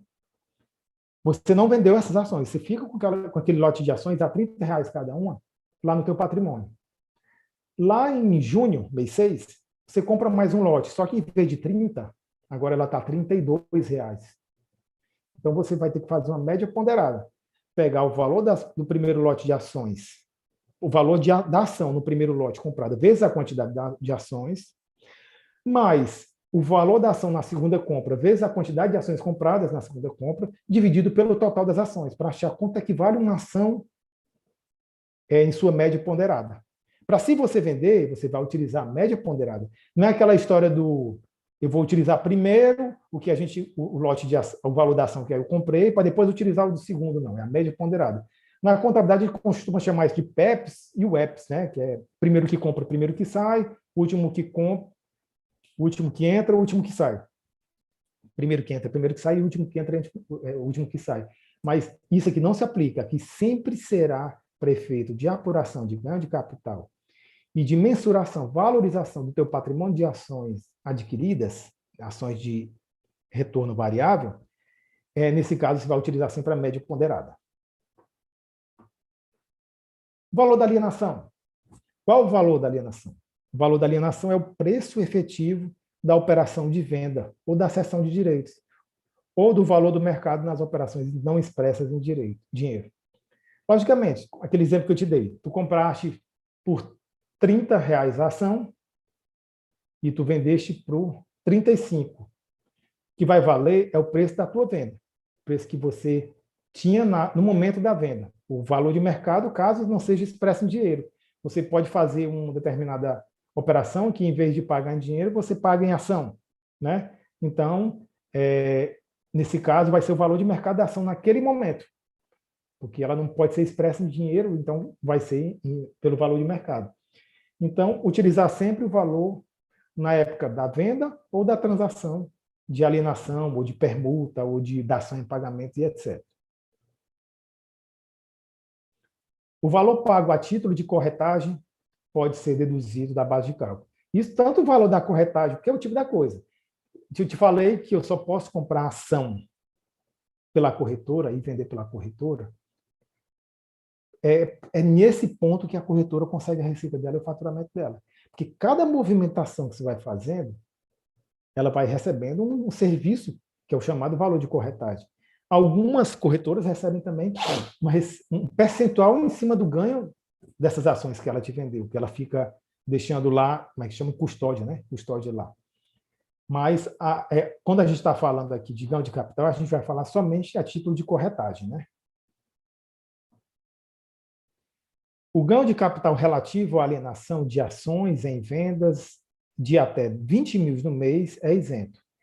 Ah, Willo, legal, quer dizer, se eu tive um ganho de capital menor do que R$200 mil, eu não pago imposto. Presta atenção, aqui a gente não está falando do teu ganho de capital na operação. A gente está falando que o ganho de capital relativo à alienação de ações em vendas de até 20 mil no mês é isento. Se você vendeu ações durante o mês e o total dessas ações dá 19.990, o total das vendas da tua receita, vamos dizer, do valor da venda de ações que você efetuou, aquele ganho que porventura tu tiveste, tu não pagarás imposto de renda. O imposto de renda é sobre ganho de capital. Por exemplo, vamos dar um exemplo aqui para deixar mais ilustrativo e didático. Você comprou um lote de ações por 15 mil dentro do mês, ou, sei lá, em determinado mês, e quando você vendeu, Você só fez essa operação naquele determinado mês. Vamos supor, agora em maio. A única operação que você faça em maio, por exemplo, você já vende desse lote de ação que você tinha comprado por 15. Quando você vendeu por 19.900, menos do que 20 mil. Então, você tem um ganho de capital aqui de quanto? De 15 para 19.900, teve um ganho de capital de R$ 4.900. Mas como você negociou no mês menos do que 20 mil reais, esse ganho é isento. Que é para estimular as pessoas a começarem a trabalhar com isso e nas pequenas operações mensais seja isentado o investidor nesse tipo de operação, entendeu? A contrário senso, se você comprou um determinado lote de ação por 25, vamos supor, um determinado lote de ação por 18, e você vendeu por 20.500, de 18 para 20.500 dá 2.500 de ganho. Como o total da venda passou de 20 mil, esses 2.500 serão tributados. Já naquele exemplo que eu falei, o ganho foi 4.900 e não foi tributado. Então, depende, não é o valor do teu ganho, depende do valor negociado no mês. Se você trabalha muito com compra e venda de ação, muito provavelmente você vai ultrapassar esse limite, né? Mas se você trabalha pouco, você vai ficar sempre livre de pagamento de imposto de renda sobre ganho de capital, né? Aqui as alíquotas. E aqui a gente tinha comentado sobre a questão do day trade. Perdão que aqui eu cometi um erro nesse slide, eu acabei de vê-lo e vou avisar aqui a vocês. Até 31/12/2016, a alíquota de imposto de renda da pessoa física para ganho de capital na alienação de bens, não só na venda de ações, na alienação de bens, era 15% para todos os casos. Tá certo? Até 30/12/2016. A partir de 31/12/2016, ou melhor, a partir do ano 2017, há um escalonamento por faixa de ganho de capital. Quem tem um ganho de capital até 5 milhões, paga 15%. Quem tem um ganho de 5 a 10, paga 17,5%. Quem tem um ganho de 10 a 30, 20%. E acima de 30 milhões, 22,5%. Então, quanto maior o ganho de capital realizado pelo determinado contribuinte naquele exercício, naquela apuração, maior será a alíquota. Ela começa aqui com um ganho muito grande, né? 5 milhões. Talvez as operações de venda de ações, com certeza, 90 e tantos, 99% ou mais, vai ficar nessa primeira faixa. Não costuma se negociar tantas ações assim. Mas existem casos de valores de transações muito maiores do que essa, inclusive. Qual o erro nesse slide? É porque esse valor de 20% sobre day trade é a partir de 31/12/2016, não é até 31/12. Vocês anotem e façam sua correção nas anotações de vocês aí. Lembra que eu falei que o governo ele desestimula os investidores a operarem no day trade? Aquelas pessoas, aqueles investidores que compram na abertura do mercado, na abertura do pregão, e vendem até o encerramento do pregão, para obter lucros dentro do mesmo dia. Por isso que é chamado day trade, a operação, o negócio dentro do mesmo dia. Se você compra e vende no outro dia, sobre aquele ganho de capital que tu tiveste, tu podes pagar, se não estiver dentro da isenção, 15%. Se você comprou e vendeu no mesmo dia, teve um ganho, e teve ganho de capital acima dos 20 mil durante o mês, então você vai pagar 20%. Que é para esse escalonamento entre 15 e 20 é para desestimular os investidores a serem day trade. Eu não sou um grande conhecedor, mas sou um curioso de investimentos, e que a gente vê muito dos investidores, dos economistas mais experientes falando que as pessoas que estão entrando sem conhecer as operações de day trade começam a fazer, a maioria delas, esmagadora, está estando muito mal, porque é uma operação que requer muito conhecimento do mercado, mercadológico. E está antenado no que está acontecendo. Então, a gente sempre, na verdade, a própria legislação desestimula essa operação, não é isso? As alienações a prazo. Vamos supor, eu tive um ganho de capital que deverá ser apurado como se a venda fosse à vista e tributado na proporção das parcelas. William, não entendi. Tu vendeu 50 mil de ações e teve um ganho de 10 mil, né, nessa operação. Como você vendeu 50 mil dentro do mês, você passou do limite de isenção, que é 20 mil. Então, você vai ser tributado por esse ganho de capital, que foi se eu comprei por 40 e vendi por 50, eu tive um ganho de 10. Esses 10 mil vão ser pagos 2 vezes, por exemplo. Um mês 5 mil e outro mês 5 mil. Então, no primeiro mês que eu recebi 5 mil, eu aplico 15% e pago sobre esse mês, que é a proporção do que eu recebi em cada mês. No outro mês que ele me paga os outros 50%, os outros 5 mil, eu aplico 15% sobre 5 mil e pago lá naquele mês. É o que a gente pode dizer que a venda é apurada. O ganho é apurado na hora da venda, como se fosse pelo regime de competência, mas o pagamento é efetuado só quando se recebe, pelo regime de caixa. Não é isso? O prazo de pagamento do IR, pessoa física, em ganho de capital. Está falando de ganho de capital de ações, mas pode estender qualquer tipo de ganho de capital de bem, de alienação de bens. Ele é pago até o último dia útil do mês subsequente àquele que um ganho for percebido. Então, quem conseguiu ter um ganhozinho de capital hoje, por exemplo, dia 20 de maio, e está acima da faixa de isenção desse ganho das operações para a tributação do ganho de capital, então tu vais pagar esse IR sobre o ganho até o último dia útil do próximo mês, que seria 30/6. Não sei se 30/6 cai no final de semana. Se cai no final de semana, antecipa para sexta-feira, ou sei lá, para o primeiro dia útil anterior. É isso? Então, é sempre a regra. O ganho auferido no mês é tributado, quer dizer, é tributado nesse mês, mas pago via DARF no mês posterior, até o último dia útil do mês posterior. Ou na data da alienação, no caso de contribuinte residente ou domiciliado no exterior. Aqui é um caso, não sei se vai ter, praticamente todo mundo aqui é brasileiro, mas vamos dizer que tem um brasileiro ou até um estrangeiro que more em outro país e faça aquisição de ações nacionais. Na hora que ele vender, já deve ser pago o imposto na hora da venda.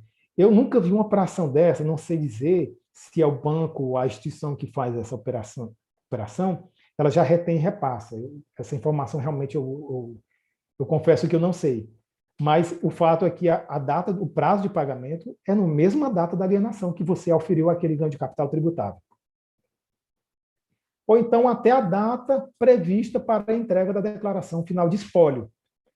Existe aquele caso de um determinado espólio que você, dentro daquele espólio tem um bem, e você efetuou uma venda naquele espólio. Então, até a data prevista para a entrega da declaração final, você tem que fazer o pagamento do IR vendido por aquele espólio, né? Uma coisa importante que a gente falou, o IR apurado e pago no ganho de capital de ações ou de venda de quaisquer bens, ele é definitivo. Lembra que a gente falou, não é exclusivo na fonte, porque ninguém retém para você, a não ser esse caso do contribuinte do exterior, né? Mas, se você é brasileiro, residente no Brasil, você efetua compra e venda de ações, obtém ganho de capital não isento, no caso tributável. Quando você paga isso aí, você não paga mais nada depois. Você não vai acrescer aquilo ali como uma antecipação na tua declaração de imposto de renda quando você for fechar no ano posterior do ano que você efetuou a transação. Isso aí, quando você paga, é definitivo. Aí aquela velha pergunta, Wilson, se é definitivo, já paguei tudo, não preciso informar na minha declaração. Cara, informa, porque serve de origem para você, né? E quem é o responsável pelo pagamento? Logicamente, o alienante. Se você comprou e você vendeu a ação, logicamente, se você for residente no Brasil, né? Se você comprou a ação e vendeu a ação, quem é obrigado a fazer todo esse processo é você. Por mais que seu contador faça, mas tudo tem que ser pago, inclusive o DARF, no seu nome. E aqui é uma informação muito importante, pessoal, que eu acabei não colocando no slide, mas é muito importante para vocês saberem. Determinado mês, você tem que fazer um controle de todas as ações que você vende. Esse controle tem que ser mensal. Existem várias corretoras que vendem planilhas, né? Aí você faz um plano com essas corretoras. Algumas te dão como bônus, outros tem alguns sites que vendem planilhas para você te ajudar a fazer essa operação, né? Mensal, de controle de ações compradas e vendidas.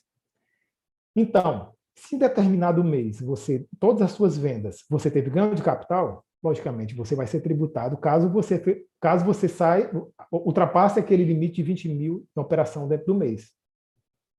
15% na cabeça, paga no mês posterior.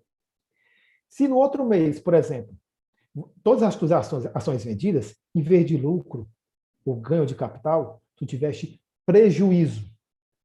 Então, nesse caso, perdeu, né? Então, a receita ficou... Não é assim.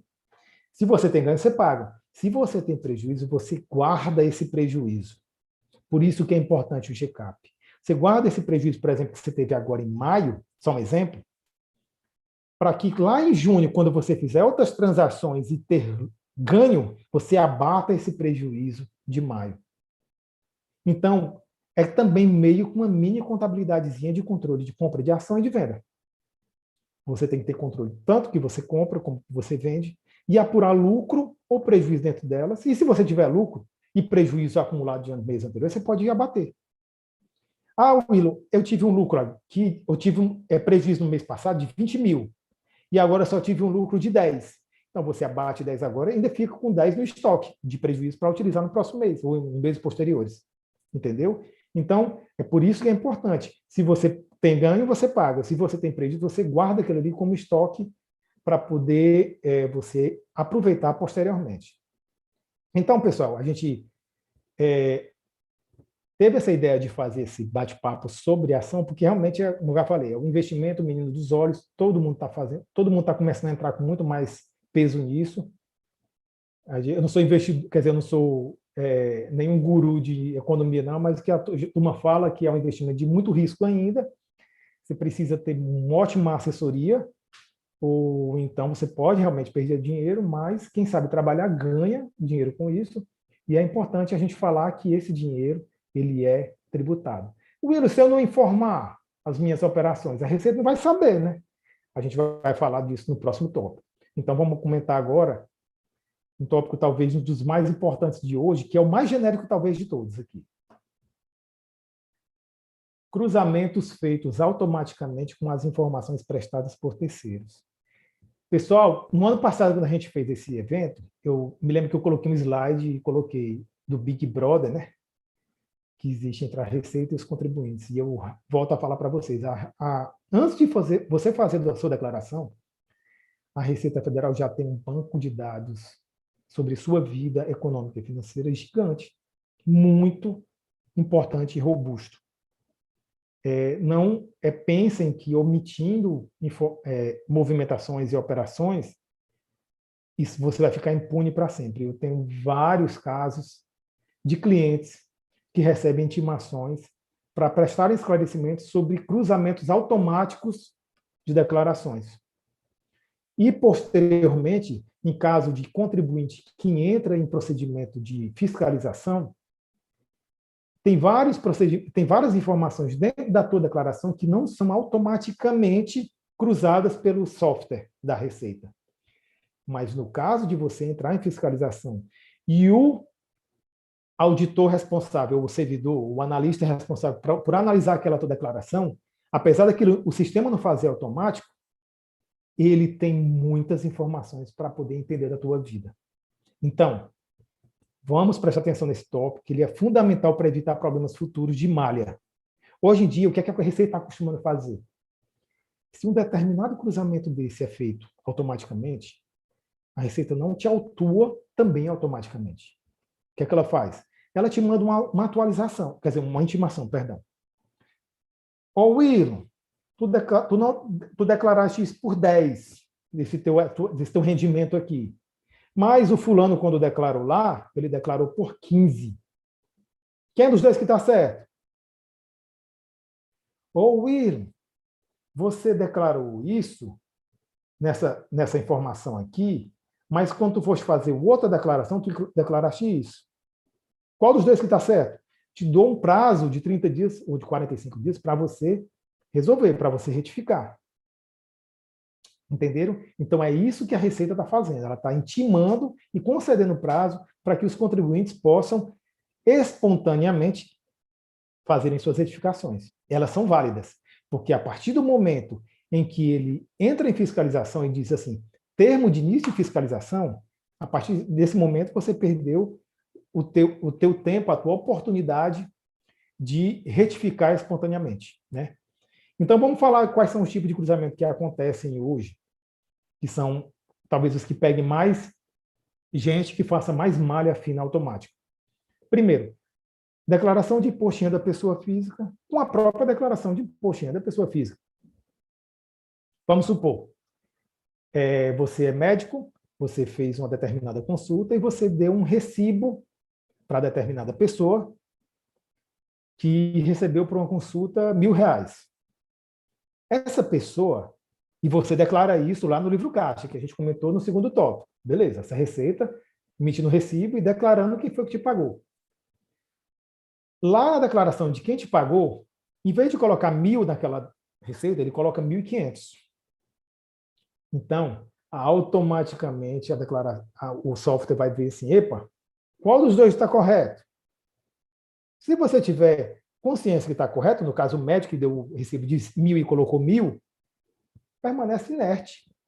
No máximo, a gente indica, a gente sugere, mandar uma petiçãozinha explicando. Reitero que o valor é esse mesmo, está aqui o recibo, está aqui o comprovante do recibo que eu entreguei para ele, entendeu? Só para descargo de consciência. Já o outro camarada lá que aumentou esse valor de despesa, aí sim ele vai ter problema, porque ele vai ter um recibo de 1.000 e ele colocou 1.500. Né? Então, a própria declaração de imposto de renda, ela tem formas de uma acabar gerando de outro terceiro em malha. Então, é importante se ligar nisso, muito importante. Então, como a gente está falando, é uma divergência entre valores informados por pessoas físicas, vamos dizer aqui, distintas, né? Pessoas físicas diferentes, em suas declarações de imposto da pessoa física respectivas. Se você declara uma coisa, um valor, e o outro declara outro valor, logicamente, isso vai dar uma divergência que vai ser, e os dois vão ser intimados a mostrar quem dos dois está o correto, para poder sanar essa divergência. Despesas médicas, a gente chegou a comentar sobre isso agora há pouco, né? Vamos ver aqui o que é que ela fala primeiro. Existe uma declaração, pessoal, que as clínicas, plano de saúde e empresas de profissionais de medicina, seja fisioterapeuta, psicólogo, médico, dentista, se for uma PJ, eles são obrigados a fazer essa declaração anual chamada DMED. E eles falam por essa declaração quanto eles receberam de cada paciente. Para que isso? É para que quando o respectivo paciente fizer em sua respectiva declaração o registro do pagamento desse valor, dessa consulta, ou desse procedimento na clínica, ou no hospital, por exemplo, quando você fizer isso, os valores batam, e eles possam fazer esse cheque. Tem uma coisa, por exemplo, despesas com instrução do próprio contribuinte em ensino fundamental, ensino infantil fundamental, médio e superior, também pode ser abatido, mas ela é limitada a 5% da tua receita anual. Já a despesa médica, você pode declarar até 100%. Se acontecer um caso hipotético de tudo que você recebeu durante o ano, você gastou com despesa médica, por mais que tenha sido 1 milhão, você não vai pagar nada de imposto, porque você utilizou todos os gastos de despesa médica para diminuir essa base de cálculo. Então, as despesas médicas são ilimitadas, elas não têm limite. Você pode até ter casos que você gastou mais despesas médicas do que você ganhou. Viram como é que isso é possível? Isso não é possível, não existe. Isso, claro, você pode ter pego um empréstimo para fazer isso. Aí você vai declarar lá na tua ficha de dívidas que tem um empréstimo para fazer face aquelas despesas que tu tiveste. Então, as clínicas, pessoas jurídicas, e as declarações de imposto da pessoa física, que a gente já comentou, no caso do livro caixa, exportado para declaração, eles demonstram quanto eles receberam, os profissionais receberam de pagamentos. E as pessoas que vão declarar esses pagamentos têm que declarar exatamente igual que está lá. Igual o que está no recibo, se for pessoa física. Igual o que está na nota fiscal, se for uma pessoa jurídica. Então, vamos ter muito cuidado, que isso gera malha. E essa aqui é automática, porque a informação já está lá. Entendeu? Quais são os tipos de profissionais? Aqui, para efeito de ilustração. Médicos, dentistas, prestadores de serviço de saúde, operadores de planos privados e clínicas médicas, psicólogos, fisioterapeutas, terapeutas ocupacionais, fonoaudiólogos, etc. Tudo que for relacionado à área médica, eles têm que enviar isso aí. Ah, William, e eu informei meu gasto com um psicólogo e ele não informou ou na DMED da pessoa jurídica dele ou na declaração de imposto de renda dele lá no livro caixa. E o que é que eu faço? Eu vou declarar, porque se declarar, eu vou cair na malha fina, que ele não declarou lá. Se você declarar, você vai cair na malha fina, sim. Mas foi como a gente conversou anteriormente. Todos os dois vão ser chamados para mostrar quem dos dois está correto. Se você tem o recibo dele, meu amigo, pode declarar de olho fechado, você não tem risco, não. É só você ir na Receita, que hoje em dia até o atendimento você pode mandar virtualmente. Você digitaliza o recibo, manda e pronto. Você matou a sua pendência. Ele lá que não declarou, o que ele vai ter que explicar agora. No exemplo que a gente deu anterior, foi o contrário. Né? Esse agora é o pagamento correto e a receita não declarada na outra ponta. Isso aqui está sendo automático, pessoal. Movimentação financeira. Eita, essa aqui pega, né? Wilson, cara, eu não declarei nada de receita esse ano, eu vendi não sei o quê, eu fiz aquilo, eu fiz, aconteci, ganhei dinheiro, mas não declarei nada, cara. A receita vai pegar. Aí eu vou te dar uma má notícia. Existe uma declaração já no Banco do Sistema Público de Escrituração Digital, SPED, uma específica, chamada E-Financeira, declarada pelos bancos e pelas instituições financeiras. Cara, eu estou falando como se fosse meu brother, né, meu amigo. É amigo que está assistindo a gente. A Receita sabe toda a sua movimentação, acima de R$2.000, pessoa física, se eu não me engano, e R$5.000, pessoa jurídica, mensal. Ah, Wilson, eu não movimentei nada, só deixei o valor lá na conta. Mas é acima de 2.000, também vai ser declarado. Entendeu? E não é só o que está na conta corrente, é em vários investimentos financeiros. A Receita já tem essa informação porque os bancos enviam. Então, se você estiver movimentando muito na tua conta, a Receita vai saber. Antigamente tinha IOF, o IOF que era mais utilizado como um imposto para fiscal, né, que utilizava mais, a Receita utilizava muito mais para saber quanto movimentava e saber se você está omitindo receita. Hoje, como não tem mais IOF, ela criou isso aí. Antigamente tinha DEFIN, eu acho que era o nome da declaração anterior, e SPED. Mas com a E-Financeira, os bancos informam para a Receita. Vamos saber mais informações sobre essa E-Financeira? Ela é enviada por instituições financeiras até o último dia do mês de fevereiro, relacionado ao segundo trimestre anterior, e até o último dia de agosto, relacionado ao primeiro semestre anterior.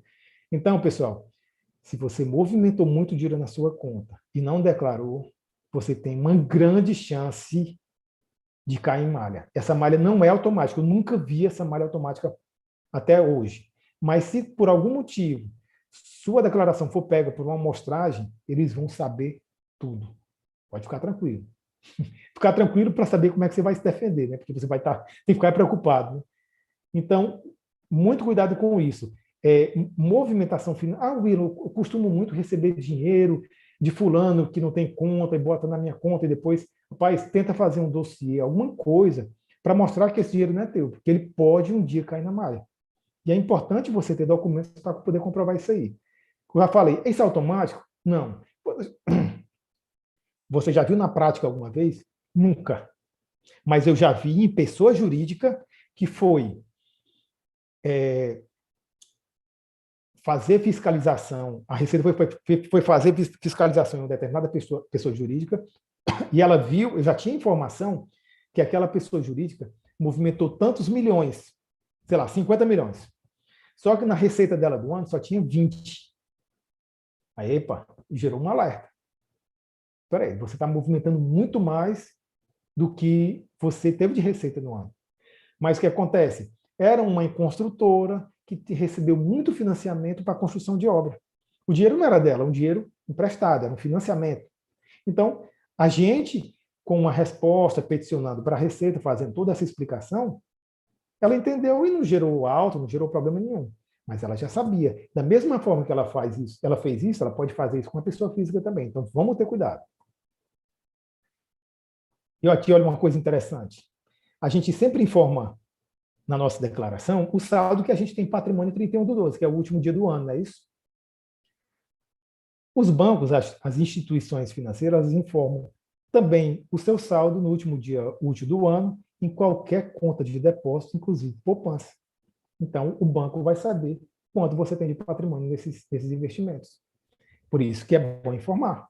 Se você informar, essa omissão pode ser considerada como um patrimônio escondido seu. E a Receita vai em cima disso. Também o saldo do último dia útil do ano de cada aplicação financeira que vocês têm, a Receita vai informar. As instituições financeiras vão informar. No caso, se for a ação que a gente falou agora há pouco, vai ser a B3, né, que é a organizadora a empresa que administra a Bolsa de Valores de São Paulo. Rendimentos brutos acumulados anualmente, mês a mês, por aplicações financeiras no decorrer do ano. Se você teve rendimentos durante um ano em fundos de ações, por exemplo, o fundo de ação, qual é o rendimento que você tem? É quando ele vai valorizando. Todo mês ele vai valorizando o valor um pouquinho e vai colocando na sua conta.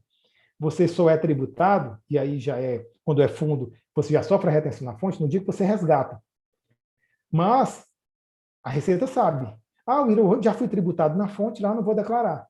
Rapaz, declare, porque ela já sabe, ela pode entender que você está omitindo premeditadamente na sua declaração por qualquer motivo. Então, se ela já tem informação, que a gente indica declarar. Mas pode ser que eu não tenha origem para isso. Aí é outra história. Mas a gente recomenda declarar. Aquisições em moeda estrangeira também.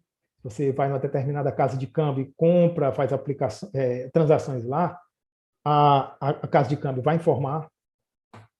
Transferência de moeda ou de outros valores para o exterior também vão informar. Então, vocês estão vendo, pessoal, que é bem amplo, né? É bem amplo isso aí. Não vamos esconder nossa movimentação financeira. A cada dia que passa, ela vai ser mais utilizada para pegar movimentos omitidos, não é isso?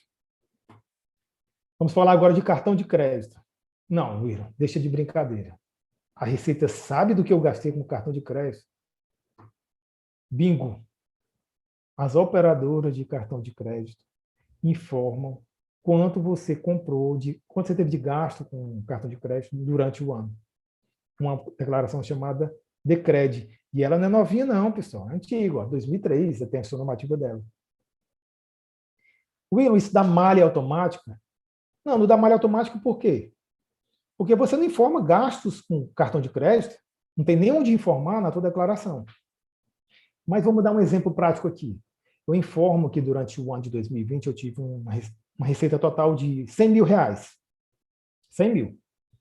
E desses 100 mil, eu, por exemplo, aumentei meu patrimônio em 70 mil. Então, se você teve 100 e o seu patrimônio aumentou em 70, você conseguiu explicar como você aumentou seu patrimônio, porque o teu ganho foi maior do que o teu patrimônio que aumentou. Você ainda tem 30 de saldo, de 100 para 70, você tem 30 mil de saldo. Mas você teve 50 mil reais de gasto com cartão de crédito. Então, aqueles 70 mais 50 dá 120. Então, você teve mais gasto em relação ao aumento do teu patrimônio. Em gasto com cartão de crédito, você teve um valor maior do que você auferiu de receita durante o ano, de renda durante o ano. Então, isso não é automático, mas no caso de uma análise por amostragem da tua declaração, isso também vai ser olhado. Então, o que é que a gente indica? Planilhazinha com o total das faturas pagas mensalmente, com o total anual, para você saber quanto você teve gasto de cartão. E você saber se tua declaração, tua renda declarada no ano, suporta esse aumento de patrimônio ou as suas despesas consideradas como despesas dedutíveis, e ainda mais teu gasto com cartão. Então, vamos nos ligar nisso e informar e considerar isso na hora do fechamento da tua declaração, entenderam? Aqui, como eu já falei, é um montante global negociado durante o ano, né? Não é só um mês específico ou outro. E outra coisa importante, principalmente para quem é aqui do Maranhão, quem está assistindo e é do Maranhão, tanto o Estado como a Prefeitura, especificamente a Prefeitura daqui de São Luís, o Estado do Maranhão e a Prefeitura de São Luís estão utilizando, por exemplo, para efeito de pessoas jurídicas, a movimentação de cartão de crédito. Por exemplo, determinado mês, tu declaraste em nota fiscal venda 50 mil, mas as operações no teu cartão de crédito de venda não foi, o exemplo que eu dei, venda 50, mas a operação de cartão de crédito 80. Se por 3 meses consecutivos acontecer isso, ou até em meses também alternados, mas repetidos, quer dizer, alternados, mas que aconteça sempre, você vai receber uma intimaçãozinha para você ou pagar o imposto da diferença ou se explicar. Vai que você tem uma explicação, né? Vai que você diga o seguinte, não, eu passei no cartão, mas eu estava com um problema na internet, não consegui emitir no dia 31, mas emiti dia 1º. Está aqui, ó, um compara com o outro. Beleza, está explicado. Mas isso está gerando malha. Tanto para efeito de vendas no Estado, ICMS, ou para efeito de prestação de serviço, a Prefeitura de São Luís, né, ISS. Então, essa malha, esse ângulo de ação dos fiscos federal, estadual e municipal estão utilizando bastante as declarações das operadoras de cartão. Vou falar um pouco mais sobre compra e venda de imóveis e aluguéis. Eu comprei um imóvel, William, eu não declarei, não. Vai ter problema? Bem, existe primeiro a de imóvel. A de imóvel ela é uma declaração anual feita pelas construtoras e as corretoras. Tudo que você teve de receita com venda de imóvel e aluguel, elas vão informar. Se você não informar, também os cartórios vão informar. Então, você pode ter um caso de ter a de imóvel, que é a construtora ou a corretora informando uma coisa, a DOI, que é o cartório, informando a mesma coisa e você não notou declaração. Isso vai dar problema se você não declarar. Então, vamos ter cuidado. As aquisições de compra e venda de imóveis, as receitas de aluguel têm que ser informadas na declaração e podem ser posteriormente cruzadas com informações da de imóvel e da DOI. O que é que vai ser cruzado aí? Rendas de intermediação, comercialização ou sublocação de imóveis, de negócios de imóveis, né? Então, vamos ter cuidado com isso e evitar a omissão dessas rendas. Aqui a gente falou da venda de ação, né? A gente estava conversando lá atrás. William, eu estou comprando e vendendo ação, eu não estou pagando o imposto do ganho de capital que eu tenho, mas isso não é automático, né? Não, a gente viu agora há pouco que na E-Financeira é informado somente a tua posição no final do ano, né? No final do último dia útil.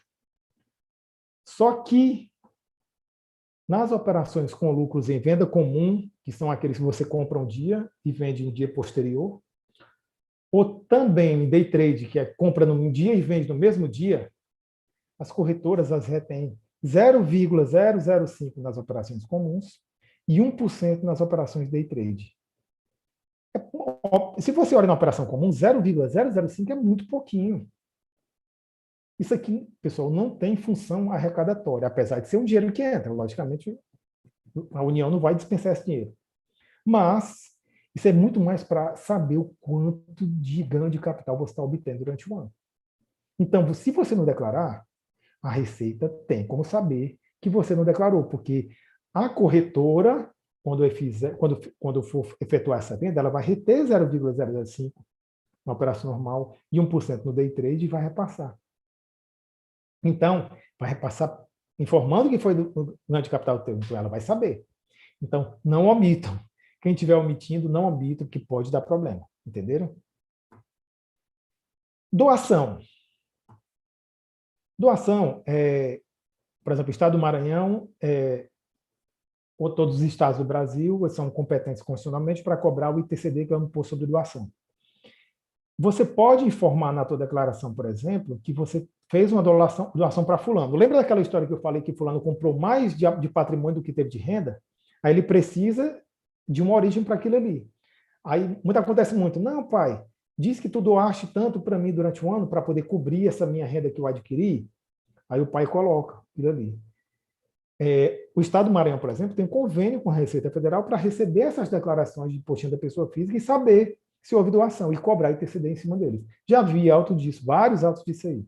Então, vamos ter cuidado nos valores de doação que você coloca, porque quem recebe a doação tem que pagar o imposto. Pensão alimentícia. Opa, vamos voltar aqui. Pensão alimentícia. A pensão alimentícia, especificamente aquela pensão judicial, que é efetivada num processo de família, né? Geralmente, o juiz determina que a empresa, quando paga o salário para a pessoa que está efetuando o pagamento da pensão, pode ser tanto o pai como pode ser a mãe ou o responsável, ela é obrigada a reter e repassar a informação. Então, aquele imposto você utiliza, quer dizer, aquele valor que é pago de pensão, você utiliza para bater na tua base de cálculo, é uma despesa tua. Porque se você deveria receber um salário de 10 mil, mas é retido 2 mil de pensão, você abate esses 2 mil da tua base de cálculo, porque não ficou para ti, você pagou ou do esposo para a esposa, ou da esposa para o esposo. Hoje em dia, não pode ser de esposo para a esposa também, ou o contrário. Então, o fato é que a declaração do que um pagou e do que o outro recebeu tem que bater. Se não estiver batendo, vai gerar uma malha automática também. Então, muito cuidado com isso. Muito cuidado também com o pai e a mãe que colocam o filho, os dois como dependentes. Não pode. Se existe uma pensão, em um caso de família, por exemplo, o pai vai pagar a pensão para a mãe, ou melhor, para o filho que está sob a guarda da mãe. Então, o filho tem que ficar como dependente da mãe, porque a guarda é dela, mas o valor da pensão que o pai paga, ele vai abater o valor, esse valor da base de cálculo do imposto dele. Entenderam? Então, muito cuidado quem paga e quem recebe pensão alimentícia para declarar isso corretamente na sua declaração de ajuste. E, por último, o DETRAN. Pessoal, quem já faz a declaração sabe que lá no DETRAN tem que formar RENAVAN e várias outras informações específicas em campos específicos lá da declaração. Hoje, esses campos, assim como lá também em imóveis, como matrícula de imóvel, cartório, etc., eles não são obrigatórios de ser informados. Se você não informar isso nesses campos, eles não vão gerar malha, quer dizer, não vão gerar erro que impossibilite o envio da declaração. Vai gerar só aviso. Você pode enviar, sem problema. Mas logo, logo isso vai ser utilizado, muito provavelmente, entre os DETRANs e a Receita Federal para saber o que tem de veículos informados e também entre os cartórios e a declaração do contribuinte para saber se existe informação desses bens lá. Então, ainda não é obrigatório, mas a gente colocou só essas interrogações aí para você. Está informando ou sabe que existe isso? Logo, logo vai ser obrigatório, você vai ser obrigado a informar, entenderam? Então, pessoal, aqui a gente finaliza essa nossa apresentação. Quero dizer para vocês que realmente é um grande prazer, mais uma vez, estar junto aqui com vocês, compartilhar um pouco do que a gente sabe da nossa experiência com todos vocês. Quero agradecer a cada um que destinou um pouco do seu tempo para prestigiar essa nossa apresentação. Quero dizer para todos vocês que é um prazer poder fazer isso pela comissão, que é um órgão na pessoa do presidente Guilherme, muito atuante. A gente faz reuniões periódicas, são muito produtivas. Esse Guilherme ele é um trator para fazer novos projetos, para estar apresentando coisas legais no canal da OAB. Então, a gente fica feliz de poder colaborar um pouco mais com essa dinâmica, com esse evento, que eu espero poder ter ajudado muita gente, e dizer que a gente está aberto, né, aqui para vocês precisarem, as nossas... É isso aí, Wilson. Como esse, com certeza teremos outros projetos, né, outros eventos, e esses elogios que o Irlon fez é mais pela nossa amizade do que qualquer coisa. Acredito que todos aqui tenham gostado bastante.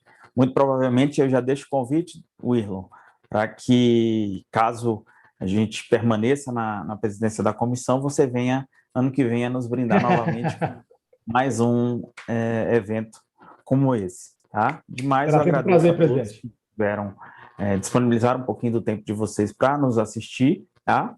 E informo que esta gravação ela vai ficar disponível no canal do YouTube da OAB, tá? E até a próxima. Uma boa noite a todos. Obrigado, pessoal, mais uma vez. Abração.